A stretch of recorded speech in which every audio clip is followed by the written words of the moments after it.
Hvala. Evo, prije svega lijep pozdrav svima. Ja sam Antonela Vrličak, specijalizantica onkologije i radioterapije za KBC Sestre milosrdnice. Željela bih se zahvaliti doktoru Tomiću i profesorici Frebe na prilici uopće da se obratim ovakvoj publici. Jako je uzbudljivo bilo ovo što je pričano prethodno i mi se nadamo da će zapravo ovaj skup otvoriti neka nova vrata upotrebe superračunala i u medicini u Hrvatskoj. Započnimo malo.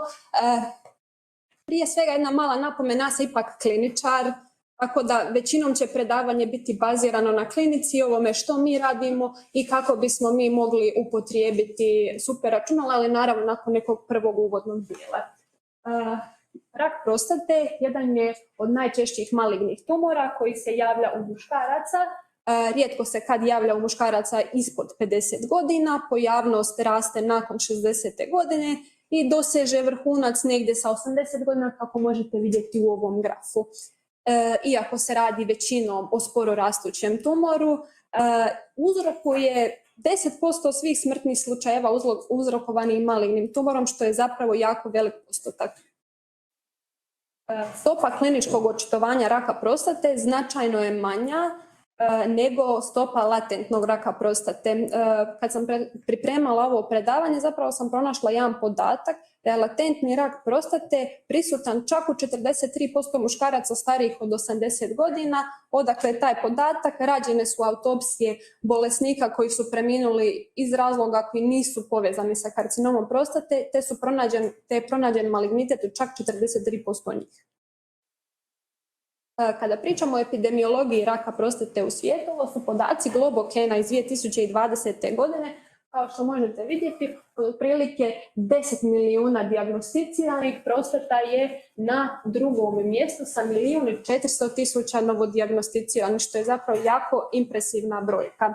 Kada govorimo o epidemiologiji raka prostate u Hrvatskoj, od otprilike 12.000 novodijagnosticiranih, od te brojke 19% je bio karcinom prostate, što je, znači, u Hrvatskoj je na neslavnom prvom mjestu.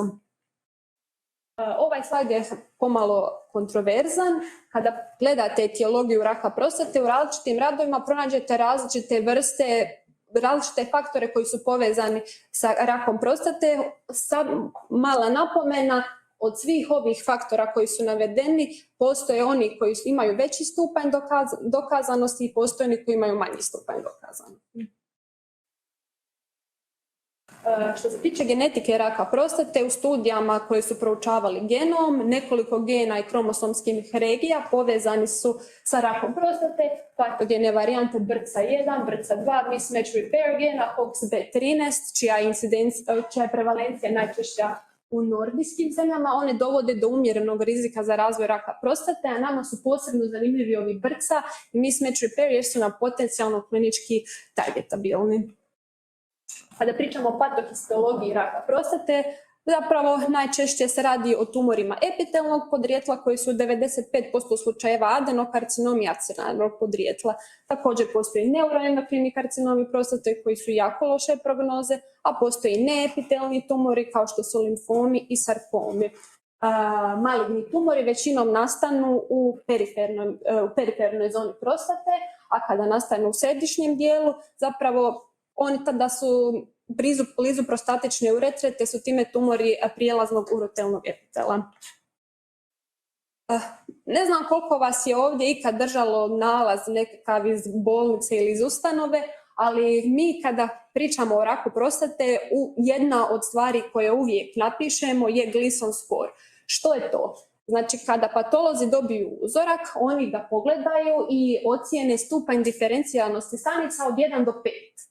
I sada, Gleason score izražavamo kao zbroj dvaju brojeva.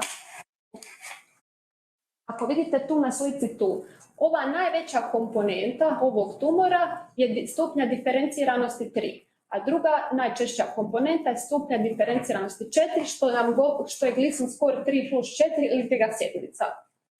Postoji Gleason score 7 koji je 4 plus 3, u kojoj je veća komponenta manje diferencirana i nama je to klinički zapravo lošija prognoza.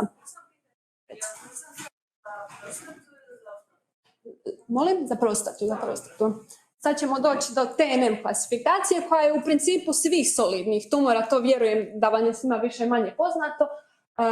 Te možemo biti klinička, može biti patološka. Klinička je ovo što mi kliničari vidimo, a patološka je kada se uzorak, evo u ovom slučaju konkretno prostate operira, izvadi vani, patolog to pogleda pod mikroskopom, kaže nam ok, te stadije taj i taj, prostata se nalazi, karcinom se nalazi unutar prostate ili je, ne daj Bože, proširio se na okolna tkiva. U slučaju da su izvađeni limfni čvorovi N status, koliko je čvorova izvađeno, koliko čvorova je zapravo, u koliko se čvorova bolest nalazi, i N stadij, to u principu ne možemo, to ovisi o udaljenim metastazama koje ili možemo biopsijom dokazati ili radiološki prikazati. Zašto sam vam sve ovo ispričala? Zato što temeljem Gleason skora, TNM klasifikacije i razine prostata specifičnog antigena mi u principu naše bolesnike pokušavamo smjestiti u nekakve prognostičke grupe koje će nam pomoći da procijenimo koliki je rizik pojedinog bolesnika za povrat bolesti, te da bi nam pomoglo da što bolje naravno liječimo te bolesnike. Ovdje na slici vam je naša NCCN verzija koja prikazuje NCCN prognostičke grupe. Kada pričamo o raku prostate, ono najpojednostavljenije moguće možemo podijeliti prema tomu gdje se je bolest sve proširila i prema tome odgovara li bolest na liječenje hormonskom blokadom ili ne. Znači u ovom slučaju, ovdje je prikazano, postoji lokalizirana bolest, lokalno uznapredovala bolest i metastatska bolest i hormonosjetljiva faza bolesti i kastracijski rezistentna faza bolesti. Što trebam napomenuti, svaka od ovih anatomskih faza bolesti može imati svoju hormonosjetljivu i kastracijski rezistentnu fazu. Što vjerujem svima je već poznato, rak prostate ima odlično preživljenje u ranijim stadijima, međutim kako se približavamo metastatskoj bolesti ipak dolazimo do nekog lošijeg preživljenja. Stadij 1 bolesti, govorimo o novodijagnosticirano ili lokaliziranoj ili lokalno uznapredovaloj bolesti. Stadij 2 su bolesnici sa biokemijskim relapsom. Što znači biokemijski relaps? Znači da PSA nam razina ovog prostata specifičnog antigena raste, međutim mi ne vidimo to radiološki. Faza 3 u kojoj nema vidljivih metastaza, kastracijski rezistentna, ili u kojoj postoje kliničke metastaze, što vidimo, ali još uvijek osjetljiva na hormonsku terapiju, i dolazimo do nama najmanje drage faze bolesti, kliničke metastaze i kastracijski rezistentna bolest gdje preživljenje jako opada. Androgena signalizacija je zapravo ključ biološkog ponašanja raka dojke. Rak prostate je u svojoj osnovi hormon ovisna bolest, a temelj liječenja raka prostate je blokada testosterona u cirkulaciji i u tumorskim stanicama. Ovdje na slici je prikazano, znači, testosteron i dihidrotestosteron svoj biološki učinak ostvaraju na način da se vežu sa androgenim receptorom, te potom taj kompleks dimerizira i translocira se u jezgru, gdje se potom veže na are, te dolazi potom do transkripcije androgenih receptora target gena. Metastatski rak prostate biološki je heterogen, te ima mutacije u brojnim staničnim putevima. Ovdje sam vam prikazala multicentričnu analizu 150 tumora sa metastatskim kastracijski rezistentnim rakom prostate. Uglavnom, približno 90% ljudi s metastatskim rakom prostate rezistentnom na kastraciju imaju aberantne puteve androgenog receptora, PI3K, DDR, VNT i signale povezane sa staničnim ciklusom. S obzirom da je tih više staničnih signalnih puteva u konačnici dovode do progresije bolesti i napredovanja tumora, teoretski, kad bismo mogli prekinuti taj put, mi bismo zapravo imali terapijski učinak. Još ovdje nisam napomenula da u ovoj studiji je pronađeno i 23% mutacija u genima za popravak DNA. Kakva nam je klinička slika raka prostate? Zapravo u većini slučajeva nema neku značajniju kliničku sliku. Bolest se dijagnosticira temeljem povišene vrijednosti PSA pa se ide dalje u dijagnostiku. A dodatni simptomi mogu biti urinarna frekvencija, urgencija, smanjeni mlaz urina, što nama kliničarima je zapravo i nezgodno jer to benigna hiperplazija prostate izaziva. Tako da se tu ponekad nađemo u nekoj malo nezgodnoj situaciji, a od dodatnih simptoma mogu biti impotencija, uremija, hematurija, te u slučaju kada je bolest proširena i bol u leđima. Kako ćemo dijagnosticirati rak prostate? Zapravo sve solidne tumore na dosta sličan način dijagnosticiramo, trebamo dobiti uzorak tkiva koji će patolog pogledati pod mikroskopom, te onda odrediti onaj Gleason score o čemu smo razgovarali. Osim te metode, trebaju nam dalje i radiološke metode kao što je CT, kompjuterizirana tomografija kojom procjenjujemo proširenost bolesti, magnetska rezonanca kojom zapravo pokazujemo gdje se tumor nalazi unutar prostate i koji je odnos tumora prema sjemenim mjehurićima. Scintigrafija kosti, zašto? Zato što karcinom prostate vrlo često daje metastaze u kosti i na kraju PET CT koji može koristiti FDG, kolin i PSMA u zadnje vrijeme nama jako interesantan. Kako ćemo ga liječiti? Liječenje ovisi o agresivnosti bolesti te očekivanom trajanju života bolesnika. Ovdje sam vam prikazala nekakav prirodan tijek bolesti od klinički lokalizirane bolesti do metastatske faze bolesti. Šta je nama ključno? Ključno je da znamo u svakom trenutku, u svakoj fazi bolesti prepoznati kakav rizik taj bolesnik ima. Znači, je li mu veći rizik od davanja terapije ili mu je veći rizik od povrata bolesti. Na taj način moramo racionalizirati primjenu lijekova da bismo mogli poboljšati ishode naših bolesnika. To smo nedavno otkrili. Nedavno smo prepoznali posebne podtipove raka prostate koji su bazirani na genomskom profilu, koji su povezani sa nepovoljnim ishodom i potencijalno postoje lijekovi koje bismo mogli dati. Deficijenti u homolognom popravku, BRCA i drugi, mismatch repair deficijenti, MMR alterirani, MSI high, prema distribuciji bolesti, prema velikom volumenu versus malom volumenu bolesti i prema prisutnosti, odnosno odsutnosti visceralnih presadnica, te na posljedku prema androgen receptor signaliziraju de novo ili neuroendokrini nastali nakon hormonskog liječenja. Ovu zadnju skupinu imamo tek u zadnje vrijeme sa pojavom novih lijekova koje dajemo, te time se stvaraju aberantni signalni putovi koji dovode do toga da se tumor dediferencira, a potom ponovno diferencira u neuroendokrini tumor. Hvala Bogu, imamo sada širok raspon terapijskih modaliteta koji poboljšavaju ishode naših bolesnika. Ovo je neka bazična podjela lijekova koje mi dajemo. Androgen deprivirajuća terapija, LH, RH agonisti i antagonisti. Mi u Hrvatskoj dajemo agoniste, a antagonisti imaju nekako bolji kardioprotektivni učinak, pa evo, voljeli bismo kad bismo mogli i to davati.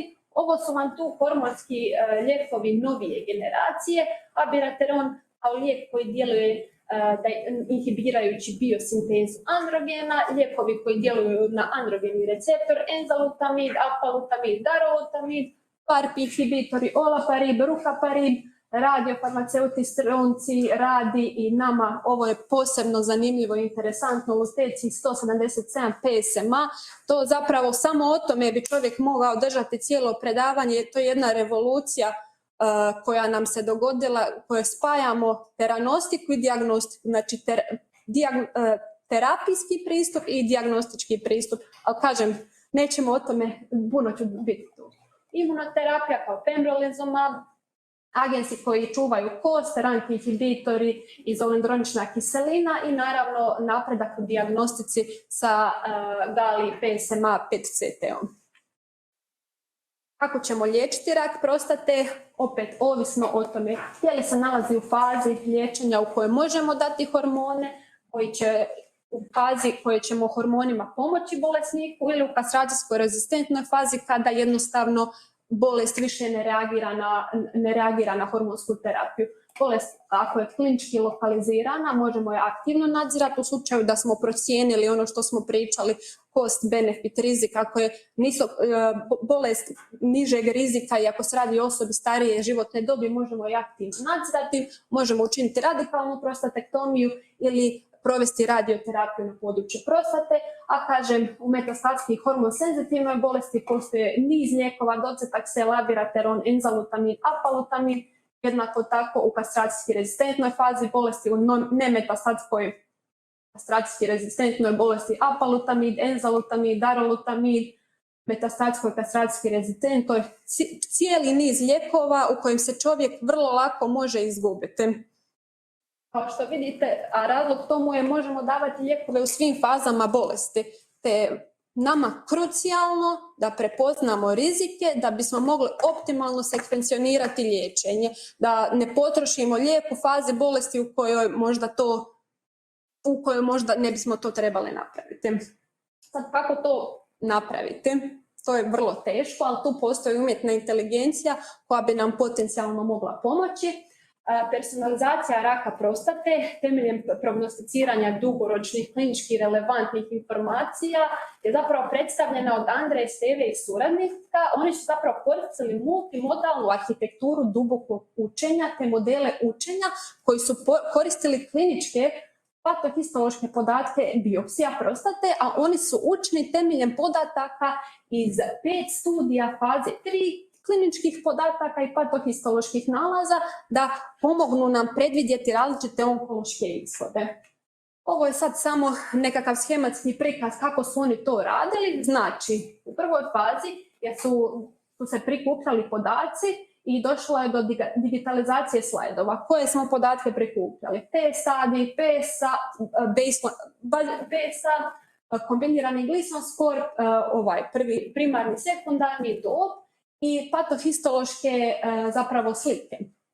I modeli su učeni temeljem tih podataka i tih naših studija, a htjeli smo procijeniti hoće li modeli moći procijeniti ishode 5-godišnje i 10-godišnje preživljenje bez biokemijskog povrata bolesti, 5-godišnje, 10-godišnje preživljenje bez udaljenih metastaza, 10-godišnje preživljenje specifično za karcinom prostate i općenito 10-godišnje preživljenje.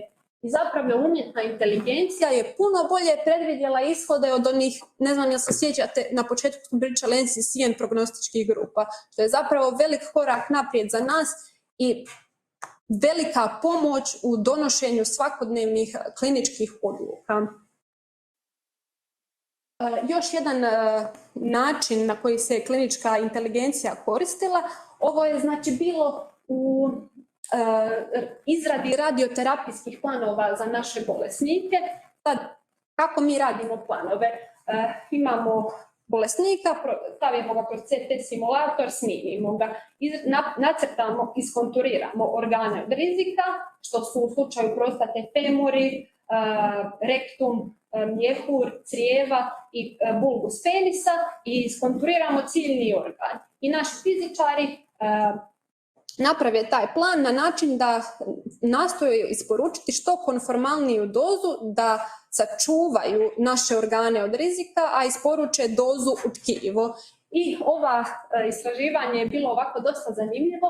Nama kliničarima jasno treba vremena za to, jer dok ti iskonturiraš svaki sloj, još pogotovo ako presjećemo CT na 3 mm, moram priznati, računala su nas tu pobijedila, puno su brže napravila plan i zapravo njihovi planovi su čak i bili prihvaćeni u 72% slučajeva, a u određenom postotku slučajeva ispalo je i da su bili malo bolji nego naši. I sad dolazimo do dijela zašto smo mi ovdje pozvani, kakve veze ima karcinom prostate sa super računalima. Eksperiment, zašto nam zapravo računala trebaju u medicini? Zato što eksperimentalna istraživanja traju dugo, skupa su, često se prekidaju ili zbog nezadovoljavajuće učinkovitosti lijekova ili zbog pretjerane toksičnosti. A to je osobito istinito kada dajemo više kombinacija lijekova gdje toksičnost zapravo raste. Povećana je vjerojatnost i toksičnih događaja i neželjenih interakcija između lijekova. Unatoč tomu što smo u zadnje vrijeme u onkologiji puno napredovali, stopa smrtnosti bolesnika, nažalost, i dalje je jako visoka. Hormonski rak prostate s vremenom, nažalost, prestane reagirati na hormonsku terapiju. Mi možemo dati nove lijekove, ali nitko nam ne garantira da će ti lijekovi djelovati. I zato je važno optimalnu terapiju protiv hormonski osjetljivog raka prostate primijeniti u njegovoj najranijoj fazi.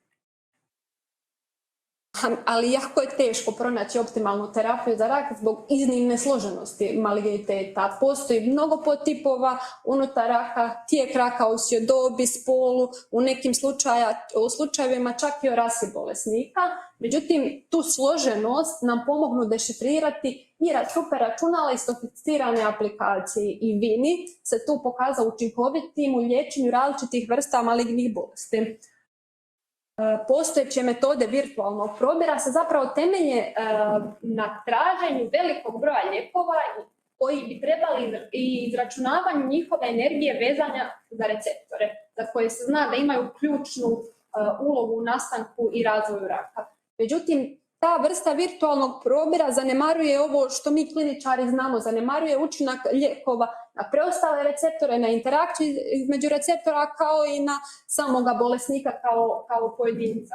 A iz tog razloga rezultati virtualnog probira često ne odgovaraju rezultatima in vitro pokusa i kliničkih ispitivanjima.